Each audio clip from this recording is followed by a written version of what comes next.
Hi guys, welcome to my channel. तो आज हम पढ़ने वाले हैं पॉलिनोमियल्स का चैप्टर। आपको पता है पॉलिनोमियल्स के चैप्टर के अंदर आज हम बेसिक्स सीखेंगे, जस्ट बेसिक्स, सो दैट आपके कॉन्सेप्ट्स क्लियर हो। अगर आपको मेरे किसी भी चीज़ में डाउट है तो प्लीज़ कमेंट्स कर देना आप, कि मैं आपको थोड़ा सा डिटेल्ड में और सेशन दे पाऊँ। जो भी आपको लगता है कि मेरी तरफ से कमी है तो आप मुझे बताएंगे please. It's a request from my side कि मैं भी इम्प्रूव करूं। और मैंने सोचा कि मैं आपके सारे जितने भी 9th क्लास के जितने भी चैप्टर से रिलेटेड क्वेश्चंस हैं सबका एक एक पार्ट में पक्का कराने वाली हूँ, एकदम डिटेल में। पहले मैं मेक श्योर कर रही हूँ। एंड जितने भी EMRS KVS NVS के जितने भी क्वेश्चंस हैं और जो मुझे लगेंगे इस चैप्टर से रिलेटेड है, मैं डेफिनेटली मेक श्योर कर रही हूँ, मैं उनको आपको कराऊंगी। Let's dive into this chapter. Hi guys, तो आज हम स्टडी करने वाले हैं पॉलिनोमियल चैप्टर। चैप्टर का नाम है पॉलिनोमियल। पॉलिनोमियल्स क्लास 9th का है एंड ये हेल्पफुल है for KVS NVS EMRS and any other competitive exam के लिए जिसके अंदर मैथमेटिक्स का मतलब क्लास 9 से रिलेटेड पोर्शन पूछा जाता है। सबसे पहले ही हम ये पढ़ने वाले हैं कि आपके पास पॉलिनोमियल, आपने थोड़ा बहुत पढ़ा होगा, पॉलिनोमियल जो होता है आपके पास वो कहीं ना कहीं algebraic expression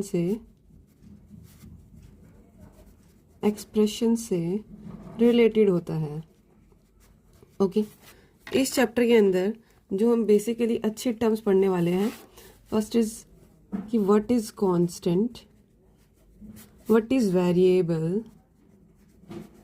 okay, constant means something या समथिंग, और you can say means which have fixed value, means fixed value होती है, something having fixed value, कि किसी चीज के पास फिक्स्ड वैल्यू उसे हम कहते हैं कांस्टेंट।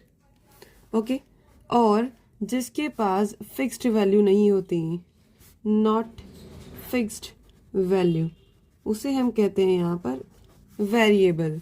फॉर एग्जाम्पल, जैसे कि आपने लिया एरिया ऑफ सर्कल का एग्जाम्पल ले लिया आपने, हमें पता है एरिया ऑफ सर्कल क्या होता है, πr², where pi is nothing but constant having fixed value.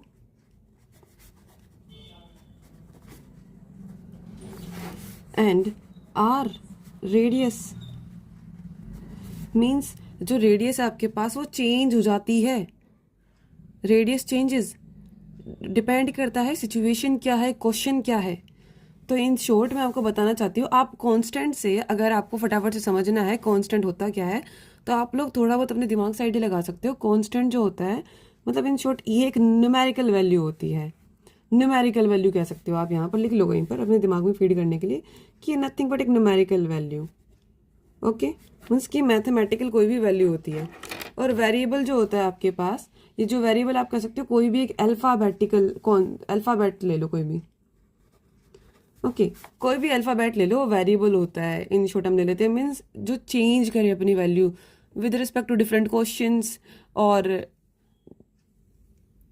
Any condition situations, तो उधर अपनी वैल्यू चेंज कर ले, उसे हम बोलेंगे वेरिएबल। जो चेंज ना करे वैल्यू है वो कांस्टेंट।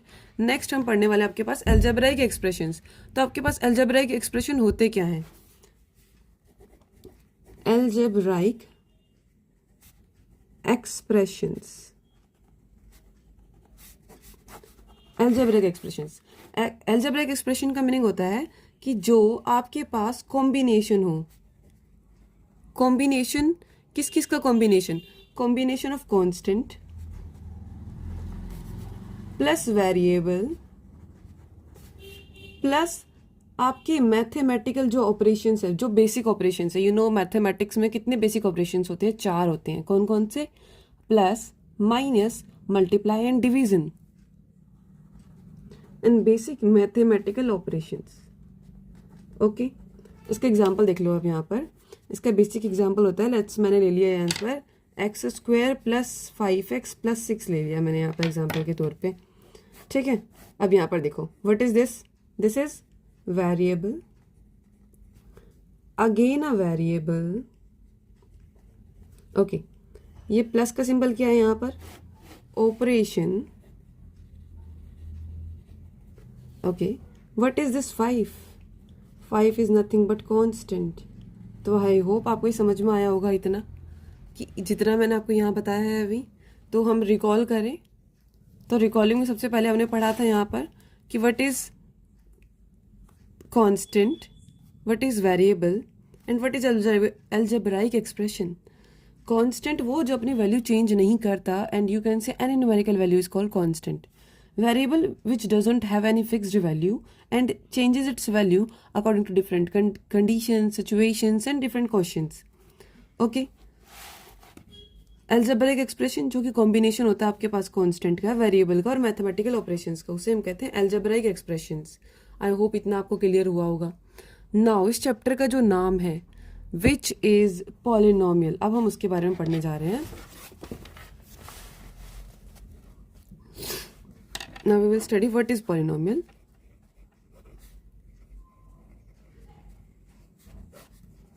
पॉलिनोमियल, तो गाइस जो आपके पास ये पॉलिनोमियल होता है, ये आपके पास ऐसा मतलब एक ऐसी, क्या बताऊँ, एक ऐसा algebraic expression, means any algebraic expression, ये भी कोई एक एल्जेब्राइक एक्सप्रेशन ही होती है।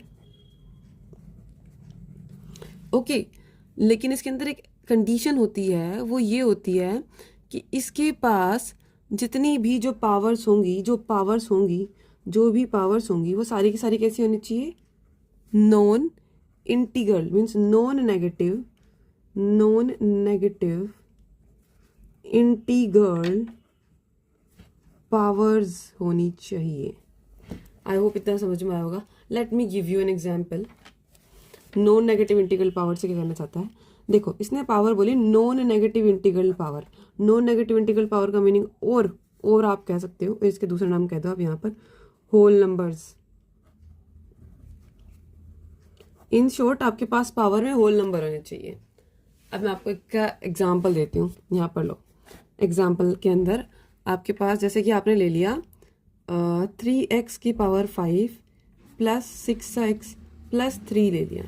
ओके, तो पहली बात इसने बोली थी कोई भी algebraic expression, okay this is an algebraic expression. हमने पढ़ा था अलजेब्राइक एक्सप्रेशन क्या होती है, any expression which is combination of constant, variable and any four of these mathematical operations जो हमने बताए थे।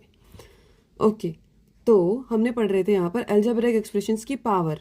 यहाँ पर आप पावर चेक करो, यहाँ पर कितनी है 5, यहाँ पर कुछ पावर नहीं दिख रही बट यहाँ पर पावर तो है, कितनी है 1, और इसके साथ आपको पावर नहीं दिख रही, लेकिन जिस हम कांस्टेंट के साथ भी पावर लेके चलते हैं। लिखने का तरीका क्या होता है, x रेज टू पावर 0, क्योंकि something any variable raise to power 0 का मीनिंग होता है 1, और 3 into 1 अगेन 3 मिलता है, इसलिए आप इसे इस तरीके से लिख सकते हो। तो यहाँ पर देखो power positive and 0 is not negative and non negative number. Okay, non negative है मीन्स इन शॉर्ट ये कि 0 तो ना तो पॉजिटिव होता है ना ही नेगेटिव होता है, यानी कि ये पूरे एक्सप्रेशन क्या है आपके पास, ये पूरा का पूरा एक्सप्रेशन क्या बन जाएगा आपके पास, पॉलिनोमियल। लेट सपोज आपके पास कोई भी दे रखा है, आपको ये दे दिया 3x raise to power -5 plus 2x raise to power 2 plus 1/5। Okay, अब आपसे पूछ लिया गया कि is this a algebraic expression, तो आपका आंसर सीधा सीधा क्या होगा, नो। क्यों, सो अलजेब्राइक एक्सप्रेशन तो है ये, सॉरी क्या पूछा गया कि यह पॉलिनोमियल है, is this expression is a polynomial, तो आपका आंसर होगा नो। इसका लॉजिक क्या है, क्योंकि यहाँ पर आप पावर के ऊपर जो वेरिएबल के ऊपर पावर चेक करो, आपको बोला गया था कि आपके पास पावर होल नंबर होनी चाहिए, बट ये तो इंटीजर आ गई, और वो भी कैसा इंटीजर, इसने बोला था इंटीजर हो तो नॉन नेगेटिव हो, लेकिन ये तो इंटीजर नॉन नेगेटिव नहीं है, ये तो नेगेटिव है। इसका मतलब no, it is not polynomial. I hope आप लोगों को पॉलिनोमियल चेक करना आ गया होगा। नेक्स्ट हम बात करने वाले हैं हमारे पास पॉलिनोमियल के बाद कि टर्म्स क्या होती हैं, कोफिशिएंट क्या होती हैं, टर्म्स क्या होती हैं एंड कोएफिशिएंट्स क्या होते हैं। हम इन दोनों के बारे में आज बात करने वाले हैं। टर्म्स क्या होती है, ओके गाइस, टर्म्स के बारे में पढ़ना है। टर्म जैसे मैंने यहाँ पर लिख दिया कोई भी algebraic expression 3x plus 5x plus 6, and यहाँ पर मैंने सेम ले लिया, यहाँ पर let's say 3x plus 5x plus 6। तो यहाँ से हमसे पूछा जाए कि टर्म्स कितनी है, कि इस पूरे एक्सप्रेशन में कितनी टर्म्स है, नंबर ऑफ टर्म्स पूछी जाए मुझसे पूछा जाए कि इसमें नंबर ऑफ टर्म्स कितनी है, तो मैं क्या बताऊंगी इसमें नंबर ऑफ टर्म्स कितनी है। तो नंबर ऑफ टर्म्स देखो, आपको कैलकुलेट करने का सिंपल तरीका होता है, इतना सोचना नहीं है नंबर ऑफ टर्म्स कैलकुलेट करने का। कोई भी अलजेब्रिक एक्सप्रेशन जो प्लस या माइनस के सिंबल से सेपरेट हो, प्लस या माइनस, मेरे पास दोनों प्लस से सेपरेट है, ठीक है। अब यहाँ पर देखो, पहली चीज ये अपने आप में एक टर्म है। कोई भी एक्सप्रेशन जो अपने आप में प्लस या माइनस से सेपरेट होता है, जो उसमें अलग अलग चीजें होती है प्लस माइनस सेपरेट होने के बाद, वो टर्म्स आती हैं। तो ये टर्म है, ये भी एक टर्म है, ये भी एक टर्म है, तो कितनी नंबर ऑफ टर्म्स होगी आपके पास, 3 टर्म्स होगी यहाँ पर। आई होप आ गया होगा, ये चेक करना। एक एग्जाम्पल ले लेते हैं प्लस माइनस से, 3x² minus 6x minus 2, let's say इसको प्लस ले लो। तो मैंने बोला था प्लस माइनस सेपरेट होनी चाहिए, ठीक है। एक टर्म ये रही, एक टर्म ये रही, एक टर्म ये रही, अगेन कितनी टर्म्स है, 3 टर्म्स। क्लियर ना। यहाँ पर हम कोएफिशिएंट्स की बात कर रहे थे। कोएफिशिएंट्स के अंदर देखो, यहाँ पर हमसे पूछा गया what is the coefficient of x²। Coefficient of x², coefficient का मतलब आप क्या समझोगे यहाँ पर, कोएफिशिएंट का मतलब आप ये समझ लो कि जो भी चीज आपके पास, जो भी नंबर यानी वेरिएबल, वेरिएबल तो क्या ही आता है, कोई भी कांस्टेंट लेके चलते हो आप वेरिएबल के आगे, तो ऐसा एनी नंबर विच इज, क्या कहोगे आप, जो कि मतलब आगे हो, मीन्स कि जो इसके आगे लगा हुआ हो, उसे हम कह देते हैं कोफिशिएंट्स। एग्जांपल यहाँ पर 3 कोफिशिएंट है, 5 कोफिशिएंट है किसका, x का कोफिशिएंट। अगर आपसे पूछा जाए कोफिशिएंट ऑफ x तो 5, कोफिशिएंट ऑफ x² 3, और ये कांस्टेंट टर्म है, ये किसी का कोफिशिएंट नहीं है। ओके, ये x की पावर 0 का कोफिशिएंट है 6, अगर पूछा जाए तो। ओके, आई होप इतना क्लियर हो गया होगा। इसके बाद आता है आपके पास एक इंपॉर्टेंट टर्म, उसका नाम होता है degree, which is most important. Degree, कि इसकी कितनी डिग्री है, किसी भी पॉलिनोमियल की कितनी डिग्री है। डिग्री होती है आपके पास highest power, highest power of variable. Highest power of variable is called degree. Example जैसे कि आपको दे दिया गया 3x की पावर 5 प्लस 6x प्लस 2। आपसे पूछा गया कि इस पूरे एक्सप्रेशन की डिग्री बताओ भाई कितनी है। तो डिग्री हमने क्या बताई थी कि हाईएस्ट पावर ऑफ वेरिएबल। अब इसकी हाईएस्ट पावर कितनी है, यहाँ पर है 5, यहाँ पर है 1 और यहाँ पर है 0, 0 1 एंड 5। तो इसमें हाईएस्ट कौन है, 0 1 5 में से 5, तो इसकी डिग्री कितनी हो जाएगी, 5 is degree of this polynomial. और आपको दिख रहा होगा ये तो पॉलिनोमियल है। आई होप इतने क्लियर हुआ होगा आप लोगों को।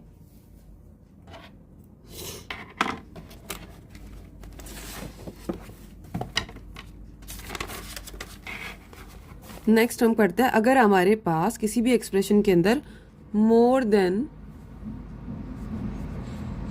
2 वेरिएबल्स आ जाएं तो डिग्री कैसे फाइंड आउट करें। फॉर एग्जाम्पल आपको क्वेश्चन दे दिया 5x² y³ minus 6xy² plus 9 minus √3x की पावर 4, और आपसे पूछा जाए इस पूरे इसकी डिग्री बताओ, तो आप कैसे बताओगे। तो एक काम करता है, ऐसे क्वेश्चन ऐसे निकालते हैं कि यहाँ पर देखो x की पावर कितनी हाईएस्ट 2, y की कितनी है 3, ये पूरा टर्म, इस पूरे अगर पूछा जाए ना मोर देन 2 वेरिएबल्स की डिग्री निकालना, इन शॉर्ट आपको टर्म की डिग्री निकालनी है। टर्म की डिग्री निकालो, इस पूरे टर्म की डिग्री कितनी होगी 5, लिख लो यहाँ पर। इसकी कितनी होगी 3, यहाँ से 1, यहाँ से 2 3, यहाँ से तो इसकी है ही नहीं, इसकी तो 0 है, इसकी डिग्री 0। इसकी कितनी है 4, हाईएस्ट कौन सी हुई 5। इन शॉर्ट इस पूरे के पूरे पॉलिनोमियल की डिग्री कितनी हो जाएगी, पॉलिनोमियल की डिग्री हो गई यहाँ पर आपके पास 5, ठीक है ना, 5 डिग्री हो जाएगी इसकी। ओके, अब आपसे पूछा जाए कि जनरल टर्म क्या होती है किसी भी पॉलिनोमियल की,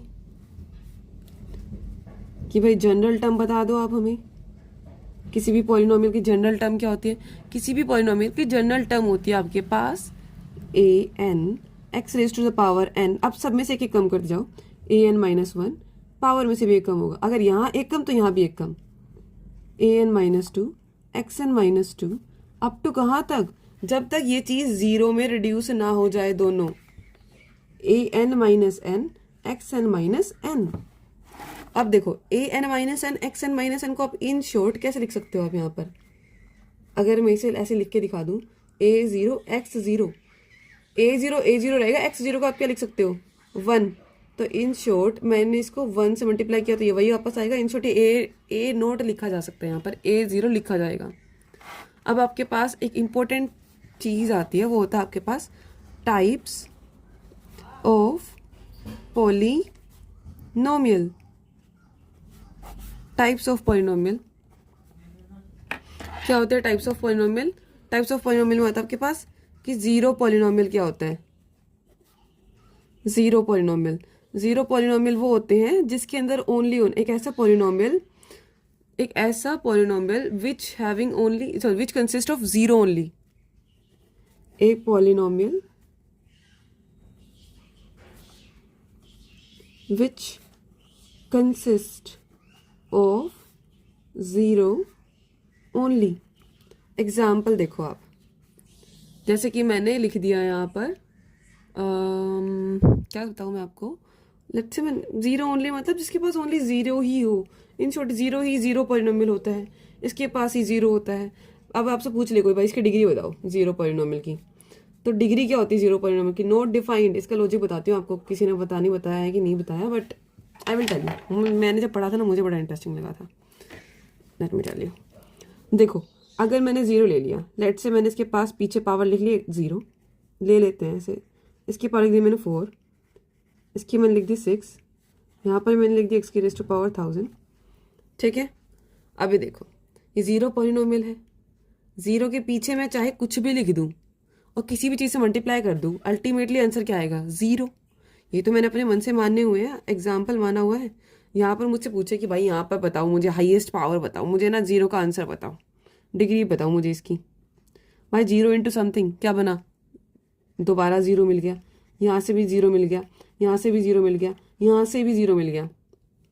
ठीक है, आप इनकी हाईएस्ट पावर देख भी लोगे तो भी बेनिफिट नहीं होगा, क्योंकि ये तो अल्टीमेटली इसको जीरो बना रहा है। आप चाहे किसी से भी मल्टीप्लाई कर लो, इसलिए हम कहेंगे कि इसकी कोई भी पावर होती है वो कभी भी क्या नहीं होती? नॉट डिफाइंड नहीं होती। आई होप इतना क्लियर हुआ होगा कि इसकी पावर जो इसके अंदर इसकी पावर कह रही है, इसकी जो कभी भी डिग्री होती है वो नॉट डिफाइंड होती है। ओके, मतलब इसकी जो पावर होती है, जिसकी डिग्री पूछा जाए कि जीरो पॉलिनोमियल की डिग्री बताओ, तो क्या होगी? हमेशा नॉट डिफाइंड, कि आप बता ही नहीं सकते क्या डिग्री है। इसके बाद एक अच्छा सा इंटरेस्टिंग आता है, what is constant polynomial. Constant polynomial, constant से ही समझ में आ रहा होगा जो अपनी वैल्यू चेंज ना करे। फॉर एग्जाम्पल 7 3 -5/3 2/5 76, कुछ भी ले लो आप। अब इनसे पूछा जाए कि इनकी आप डिग्री बताओ मुझे, इनकी डिग्री बताओ, तो डिग्री क्या हो जाएगी? इधर आपकी डिग्री हो जाएगी क्या? आप देखो इधर मैं बताती हूँ। अब मैं आपसे पूछती हूँ इसकी डिग्री बताओ। 7 की डिग्री पूछी गई, बताओ भाई 7 की डिग्री क्या है? अब 7 को आप कैसे लिख सकते हो? 7 × x⁻�0। आपसे पूछा गया 3 की डिग्री बताओ, उसको भी आप ऐसे लिखोगे, वेरिएबल की हाईएस्ट पावर के साथ कोई वेरिएबल तो अटैच है नहीं, तो आप खुद से अटैच करोगे, उसकी पावर आप 0 लिखोगे, सो दैट ये वही रिटर्न आए। ठीक है, यहाँ पर हाईएस्ट पावर कितनी है? 0, तो इसकी डिग्री होगी 0। इधर भी इसकी डिग्री हाईएस्ट पावर कितनी है? 0। वेरिएबल की हाईएस्ट पावर चेक करते हैं डिग्री के लिए, तो यहाँ भी आ गया आपका आंसर 0। ओके, समझ में आया होगा, आई होप सो इतना आपको। नेक्स्ट हमें करना है कि आपके पास लीनियर पॉलिनोमियल क्या होता है। लीनियर पॉलिनोमियल क्या होते हैं आपके पास? लीनियर पॉलिनोमियल, क्लियर आएगा। लीनियर पॉलिनोमियल, लीनियर पॉलिनोमियल का मतलब होता है लीनियर, लीनियर से ही क्लियर है भाई 1, जो भी चीज़ है वो 1 है, मीन्स कि जिसकी डिग्री ही 1 है, डिग्री ही 1 हो, जिसकी डिग्री 1 हो, ऐसे पॉलिनोमियल को हम कहते हैं लीनियर पॉलिनोमियल। इसका जनरल जो फॉर्म होता है बहुत ईजी है ये तो, जिसका जनरल फॉर्म होता है वो होता है ax + b टाइप का, where a is any constant, b is any constant, where x is any variable and plus is any mathematical operation. Okay, इसका एग्जांपल देखो आप, 5x + 7। इन शॉर्ट आपको ये जो वेरिएबल है इसकी हाईएस्ट पावर चेक करनी है, कितनी? 1। तो ये कैसा पॉलिनोमियल आपके पास? लीनियर पॉलिनोमियल है ये। ओके, अब आपसे पूछ ले कि what is quadratic polynomial. Quadratic पूछा गया है आपसे, क्वाड्रेटिक पॉलिनोमियल आपने पढ़ा होगा, कहीं ना कहीं सुना ही होगा क्वाड्रेटिक इक्वेशन वगैरह। तो उस पूरे चैप्टर में आप कितने डिग्री की इक्वेशन से डील करते हो? आप डील करते हो इस टाइप के चैप्टर में 2 डिग्री, सेकेंड डिग्री वाली से। इसकी डिग्री कितनी होनी चाहिए, मैक्सिमम 2। इसकी जनरल फॉर्म क्या होती है, इसकी जनरल फॉर्म होती है आपके पास ax² plus bx plus c type की, इस टाइप की इक्वेशन होती है where a is any constant, b is any constant, c is any constant, x जो यहाँ पर लिखे हुए हैं ये होते हैं आपके पास any variable where a can not be equal to 0, क्योंकि इसके बाद अगर a 0 हो जाएगा तो हमारे पास ये क्वाड्रेटिक ही नहीं बचेगी। बेसिक लॉजिक एग्जाम्पल देख लो आप, 3x² 5x plus 6, highest power 2, यहाँ पर 1 यहाँ पर 0, तो हाइएस्ट पावर हुई कितनी 2, तो ये कैसी इक्वेशन हुई, क्वाड्रेटिक। नेक्स्ट इज आपके पास आता है क्यूबिक पॉलिनोमियल। क्यूबिक का मतलब होता है 3 डिग्री, मीन्स कि ऐसी पॉलिनोमियल जिसकी डिग्री 3 हो उसे बोलते हैं हम क्यूबिक पॉलिनोमियल। एग्जाम्पल देखो, जनरल फॉर्म देखो पहले आप, एग्जाम्पल से पहले जनरल फॉर्म चेक करो आप, ax³ bx² cx plus d type where a, b, c, d are constant and a cannot be equal to 0 and all these x are variables. Okay, यहाँ पर आपको पता है, वे एक एग्जाम्पल दिखाती हूँ आपको, 3x³ 6x² 7x plus 5, highest power check करो इस पूरे इसकी कितनी है 3, तो कैसी पॉलिनोमियल हुई, cubic by quadratic equation carry polynomial by quadratic polynomial. By quadratic का मीनिंग होता है, देखो क्वाड्रेटिक होता है 2 बाई मतलब उसको 2 से मल्टीप्लाई कर दो, कितनी होगी 4, यानी कि इसकी डिग्री कितनी होनी चाहिए 4 डिग्री की। इसकी जनरल टर्म बताओ, ax4 bx³ cx² dx plus e। Okay, 4 3 2 1 0। इसका एग्जाम्पल आप लोग मुझे प्लीज कमेंट सेक्शन में बताओगे। ओके, बाय क्वाड्रेटिक का। Thank you. एंड इसके आगे हम नेक्स्ट लेक्चर में प्रोसीड करेंगे।